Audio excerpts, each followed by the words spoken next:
நான் பேசினாலே ப்ராப்ளம். நான் சும்மா இருந்தால் இவர் என்ன பேசவே மாட்டேங்கிறாங்க. வாயில் என்ன கொலை கட்டே வச்சுருக்காரா கிண்டல் பண்ணுவாங்க. பேசுனா இப்போ பேசு அப்படின்னு சொல்லுவாங்க. ஸோ ரொம்ப நாள் கழித்து நான் தெரிஞ்சுக்கிட்டேன், ஓரளவுக்கு மேலே நம்மக்கிட்ட பேச்சே கிடையாது.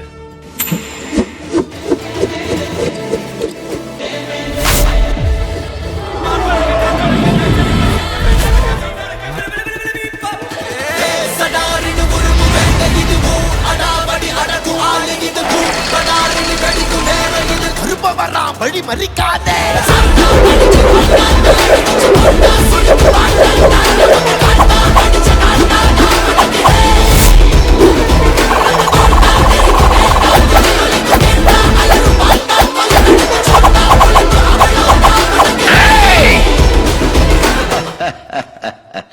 போடா, ஆண்டவனே நம்ம பக்கம் இருக்கான்.